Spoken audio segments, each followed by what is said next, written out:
आइए शुरू करते हैं। आज से हम लोग वर्ग 8 में प्रवेश करेंगे। हालांकि वर्ग 7 में एक टॉपिक है जहां उसकी कोई उपयोगिता लास्ट वाले का नहीं है। तो वर्ग 8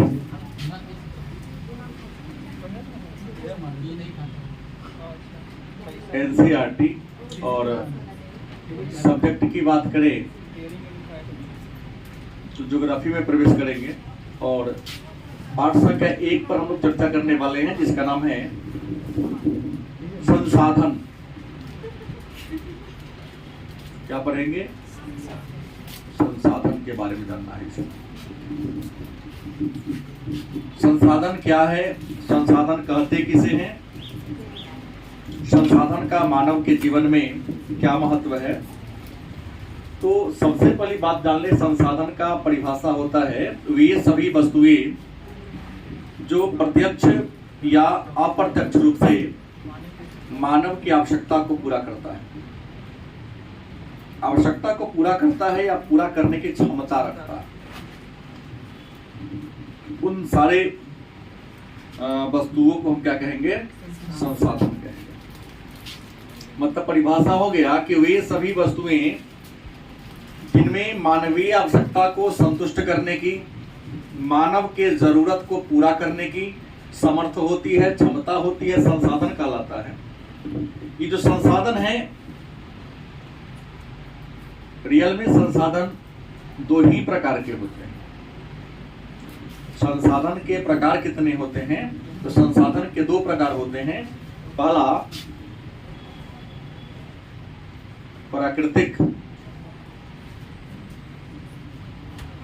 संसाधन, दूसरा निर्मित। इसको हम मानव निर्मित भी कह सकते हैं। मानव निर्मित संसाधन। संसाधन दो प्रकार के होते हैं, एक प्राकृतिक संसाधन, दूसरा मानव निर्मित संसाधन। प्राकृतिक संसाधन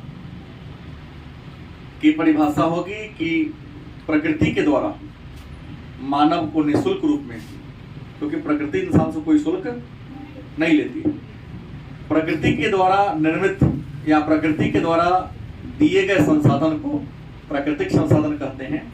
और प्राकृतिक संसाधन में आपका उदाहरण हो सकता है मृदा, क्या खनिज। हम कोयला क्यों लिखे? खनिज में समझ आएगा।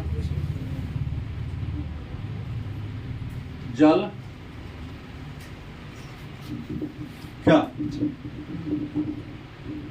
बहुत है, इसके अलावे भी अनेक हैं, लेकिन हमने उदाहरण दिया मृदा, खनिज और मानव निर्मित संसाधन में वे सभी वस्तुएं जिसका निर्माण मानव ने किया है। मानव ने अपने जरूरतों को ध्यान में रखते हुए जिन वस्तुओं का, जिन पदार्थों का निर्माण किया है, उसे मानव निर्मित संसाधन के नाम से जानते हैं। मानव निर्मित में हो सकता है भवन, नहीं, एक लाइन में कह दे भौतिक वस्तुएं। मानव ने अपने जरूरतों को पूरा करने के लिए अनेक सारे भौतिक वस्तुओं का निर्माण किया। उन सबको इस श्रेणी में हम क्या करेंगे? डाल देंगे। मानव निर्मित और प्राकृतिक संसाधन में एक मूलभूत अंतर है, हालांकि इसका भी अपवाद है। थोड़ा गौर करेंगे तो लगेगा यहां भी अपवाद आपको मिलेगा। तो प्राकृतिक संसाधन हमने कहा कुछ अपवाद को छोड़कर जितने भी हैं लगभग चक्रीय हैं। खनिज तेल, क्या खनिज को छोड़ करके, हालांकि वो खनिज भी कुछ वर्षों के बाद, कुछ लाखों वर्षों के बाद चक्रीय हो जाते हैं। गलत सही? जैसे लोहा का आपने यूज कर लिया, जंग लगेगा तो पुनः मिट्टी बन जाएगा, तो फिर बाद में उसको लोहा बना सकते हैं, लेकिन लंबा समय लगेगा।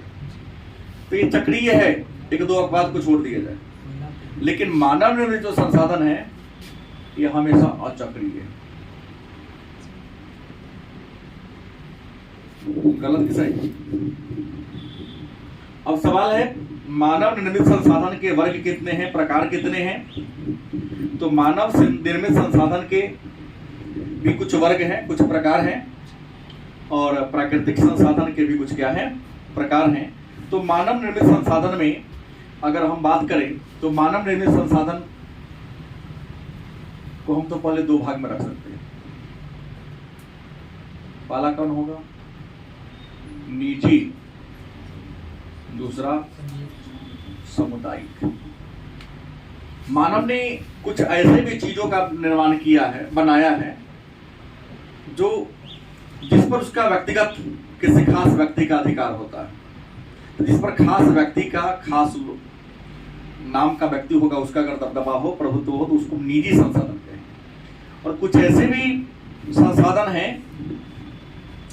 जिसको इसलिए बनाया गया है कि समाज के सभी लोगों का लाभ हो, तो उसको सामुदायिक संसाधन कहेंगे। निजी संसाधन में आपका मोटरसाइकिल हो सकता है, लेकिन पंचायत भवन, विद्यालय, मंदिर, मस्जिद, गुरुद्वारा, ये तो इंसान नहीं बनाया है, तो ये समुदाय का जाएगा। कोई कहे नहीं इस पर मेरा अकेला का दबदबा है, बात न्यायोचित नहीं है, ये तो गलत बात है क्या? तो मानव निर्मित जो भी संसाधन है वह दो ही प्रकार का हो सकता है, या तो निजी होगा, नहीं तो क्या होगा? सामुदायिक होगा। अब प्राकृतिक संसाधन के वर्गीकरण की बात करें तो प्राकृतिक संसाधन में सबसे पहले हम लोग पढ़ेंगे किस पर? मृदा पर पढ़ेंगे। किस पर पढ़ेंगे? वर्गीकरण बाद में करेंगे, पहले सबका परिभाषा ले लेते हैं कि मृदा क्या है। तो कहता है कि भूमि की सबसे ऊपरी परत, हम जिस पृथ्वी पर रहते हैं, जिस भूमि पर रहते हैं, तो भूमि की सबसे ऊपरी परत जिस पर इंसान रहता है और अपने जीवन के सभी क्रियाओं को क्या करता है? संपादित करता है, उसी को हम क्या कहते हैं? मृदा या मिट्टी के नाम से जानते हैं। और मृदा तो संसाधन है, लेकिन मृदा को हम मौलिक संसाधन कहते हैं। मृदा कैसा संसाधन है? अब मृदा के प्रकार कितने हैं आगे की बात है, लेकिन यहाँ केवल मृदा जानना है कि भूमि की सबसे ऊपरी परत जिस पर इंसान रहता है, अपने जीवन के सभी क्रियाओं को क्या करता है? संपादित करता है, अनाज को उगाता है, पेड़ पौधा को उगाता है, उसको मृदा कहेंगे। और मृदा कैसा संसाधन है? मन में एक प्रश्न होगा कि मृदा को मौलिक संसाधन कहते काहे हैं? तो मृदा को मौलिक संसाधन इसलिए कहते हैं क्योंकि मानव जन्म से लेकर मृत्यु तक जो भी एक्टिविटी करता है, जो भी क्रियाकलाप करता है, मिट्टी पर ही करता है।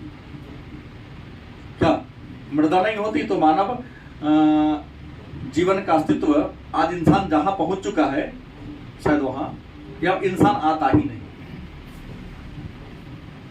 क्या? तो मृदा मानव जीवन का क्या है? आधार है, मानव सभ्यता का आधार है, मानव के जीविका का साधन है। मतलब दुनिया में जितने भी चीज आप देख रहे हैं सबका आधार मिट्टी ही है, इसलिए विद्वानों ने मिट्टी को क्या कह दिया? मौलिक संसाधन के नाम से कह दिया। अब प्रश्न है तो मृदा का निर्माण होता कैसे है? ये प्रश्न आ सकता है, आपसे पूछा जा सकता है मिट्टी बनता कैसे है? तो चट्टानों के अनाच्छादन और अपक्षयन की प्रक्रिया के द्वारा, चट्टानों के अनाच्छादन और अपक्षयन की प्रक्रिया के द्वारा मृदा का क्या होता है? मतलब बड़े बड़े पत्थर है, बड़े बड़े चट्टान है, जहां खंड खंड में टूट गए, टूट कर क्या हो गए? आपस में रगड़ खाते हुए जहां तहां फैल गए। उसमें सड़ी गली जो पत्तियां हैं, घास हैं, उसमें क्या हो गया? मिल गई, ह्यूमस की मात्रा बढ़ गई, इससे क्या हो जाता है? मृदा होता है। और मृदा का नामकरण उसके रंग और कण के आधार पर किया गया है। मृदा का वर्गीकरण मैं बताऊंगा उसके रंग के आधार पर, उसके स्थिति के आधार पर, उसके कण के आधार पर और उसमें पाए जाने वाले पोषक तत्व और उपयोगिता के आधार पर विद्वानों ने मृदा का क्या कर दिया है? वर्गीकरण कर दिया। तो मृदा आप जान गए कैसा संसाधन है? मौलिक संसाधन है। कैसा है? मौलिक संसाधन है। अब सवाल है खनिज, परिभाषा इसका भी ले ली थोड़ा सा कि खनिज क्या है। तो शायद एक दिन मैं चर्चा किया था आपके सामने कि भूमि के अंदर से जिन पदार्थों को हम खोद कर निकालते हैं उसी को हम कहते हैं खनिज। भूमि के नीचे से जिन पदार्थों को हम खोद कर या कोर कर निकालते हैं उसको हम क्या कहते हैं? खनिज कहते हैं। खनिज भी कई प्रकार के हो सकते हैं, नहीं जिसमें कार्बन की मात्रा होगा कार्बनिक खनिज, जिसमें कार्बन की मात्रा नहीं होगी अकार्बनिक खनिज, जिसमें लोहा का अंश होगा लौह खनिज, जिसमें लोहा का अंश नहीं होगा अलौह खनिज। तो खनिज टॉपिक आएगा तो हम क्या करेंगे? देखेंगे। उसके बाद हम अगला क्या लिए हैं, जल। तो जल भी संसाधन है। बॉक्साइट में लोहा का मतलब नहीं पाया जाता है, बॉक्साइट में खनिज में। बॉक्साइट तो एल्युमिनियम का है, कहाँ पाया जाएगा उसको? वही पूछा था। बॉक्साइट में तो होने का सवाल नहीं, क्योंकि बॉक्साइट एल्युमिनियम का है। इसमें एक सीधा सा पहचानना है, दिमाग लगाना है कि जिस धातु में चुंबक सट जाए, आप समझिए उसमें लोहा का अंश है नहीं, वो लौह खनिज आ गया। और जिसमें चुंबक ना चिपके ना सटे, ये अपना छोटा सा टुटका है, उसको हम अलौह खनिज कह देंगे। तो आपको पीतल में, तांबा में, सोना में, चांदी में, एल्युमिनियम में सटता है क्या लोहा? चुंबक नहीं सटता है, तो ये क्या है? अलौह खनिज। अब सवाल है कि हमने तीनों का परिभाषा ले लिया, तो अब आइए इस पर सीधा आगे की ओर हम लोग बढ़ते हैं कि हमने कहा संसाधन के प्रकार कितने हैं, संसाधन के वर्ग कितने हैं। तो मैंने सीधा कहा प्राकृतिक संसाधन और मानव निर्मित संसाधन। हमने कहा मानव निर्मित संसाधन में निर्माण करने के लिए इंसान को क्या देना पड़ता है? शुल्क देना पड़ता है। लेकिन प्राकृतिक संसाधन की खासियत है कि यह क्या है? निःशुल्क है। प्रकृति मानव से अपने द्वारा दिए गए पदार्थों के बदले में कुछ भी नहीं लेती। अब प्रश्न है, तो प्राकृतिक संसाधन के प्रकार कितने हैं? तो प्राकृतिक संसाधन के कई वर्ग हैं। हम इसको अलग अलग आधार पर वर्गीकरण विद्वानों ने किया है। तो पहला जो वर्गीकरण है, विकास और उपयोग के आधार पर। विकास व उपयोग के आधार पर, मतलब प्राकृतिक संसाधन को हम कई वर्गों में बांटे हैं। पहला कौन है? विकास और, तो विकास और उपयोग के आधार पर दो प्रकार है। एक है वास्तविक संसाधन। कौन है? वास्तविक संसाधन। और दूसरा क्या है? संभाव्य संसाधन। पहला कौन है? वास्तविक संसाधन। दूसरा कौन है? संभाव्य संसाधन। प्रश्न होगा तो वास्तविक संसाधन किसे कहते हैं? पॉकेट में कितना रुपया है? लगभग 2000। लगभग अनुमान नहीं है इनको, तो होगी क्या? संभाव्य। हमने कहा कितना? तो 100 रुपया। तो फिर से आपको पता है वास्तविक हो गया। मतलब आपके पास जो है उसकी पूरी डाटा आपके पास। टेंशन में आ गया था प्रिंस सुजीत, मालूम? सॉरी प्रिंस, कि कहीं सर्दी मांग न ले। समझना आसान हो गया ना? मतलब जो आपके पास है उसकी पूरी मतलब जानकारी आपके पास मौजूद है, तो क्या हो गया? और जो आपके पास है उसके बारे में अनुमान लगा सकते हैं कितना है आपको पता ही, उसे क्या कहेंगे? मतलब ये संसाधन जिसकी मात्रा ज्ञात है। कोयला का भंडार कितना है, लोहा का भंडार कितना है, सोना का भंडार कितना है। गलत सही? तो जिस संसाधन की मात्रा ज्ञात है उसे हम वास्तविक कहेंगे। और वह ऐसे भी संसाधन है जिसकी मात्रा ज्ञात, उसे क्या कहेंगे? संभाव्य संसाधन के नाम से। दूसरा है उत्पत्ति के आधार पर। दूसरा वर्गीकरण क्या है? उत्पत्ति के आधार पर। उत्पत्ति के आधार पर भी संसाधन को दो भागों में बांटा गया है। पहला कौन है? जैव संसाधन। और दूसरा कौन है? अजैव संसाधन। उत्पत्ति के आधार पर संसाधन के कितने प्रकार हैं? दो। पहला कौन है? कुछ ऐसे भी संसाधन हैं जिसमें जिसका निर्माण जीवों से हुआ है, नहीं, या जिसमें जीवों का अवशेष है, अंश है। कोयला, पेट्रोलियम क्या है? जैविक संसाधन है ना।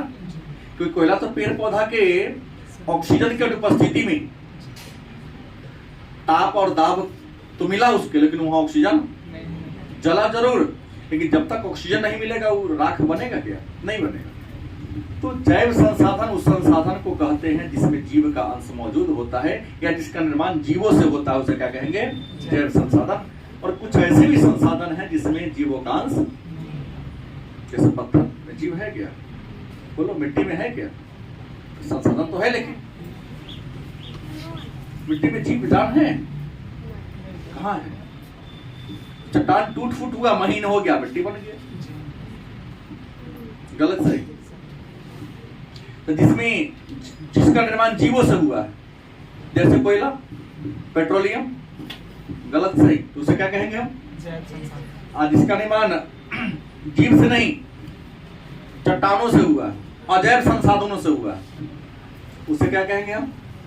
अजैव संसाधन। जैसे पत्थर ले सकते हैं, चूना ले सकते हैं, मिट्टी ले सकते हैं। अगला है उपयोगिता। तीसरा वर्गीकरण क्या है? उपयोगिता के आधार पर, मतलब संसाधन जो है ना, उन संसाधन को हम यूज करते हैं, तो यूज करने के आधार पर भी संसाधनों का वर्गीकरण किया गया है। और यूज करने के आधार पर भी संसाधन के दो प्रकार हैं। पहला चक्रीय, जिसको हम अन्य नाम देते हैं नवीकरणीय। गलती किससे? चक्रीय कहो या नवीकरणीय कहो या यूं कहो पुनः पूर्ति योग्य कर सकते हैं। इसका अन्य नाम भी ले सकते हैं पुनः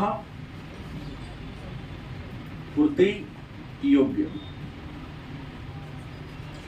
और दूसरा क्या है? अचक्रीय या अनवीकरणीय। परिभाषा तो खैर बचपन सब लोग पढ़ते आ रहे हैं कि चक्रीय संसाधन या नवीकरणीय संसाधन उस संसाधन को कहते हैं जिसे एक बार उपयोग करने के बाद उपयोगिता खत्म, जिसे बार बार अनलिमिटेड बार उपयोग में ला सकते हैं, वैसे संसाधन को क्या कहते हैं? मतलब वह संसाधन जिसको हम बार बार यूज कर सकते हैं, जैसे पानी, हवा, सूर्य का प्रकाश। ऐसा तो नहीं कि जो हवा आपको लग गई हमारे पास आएगा तो उसमें जो ठंडापन की मात्रा वो घट जाएगी, ऐसा है क्या? हवा तो ठंडा गर्म होता ही नहीं।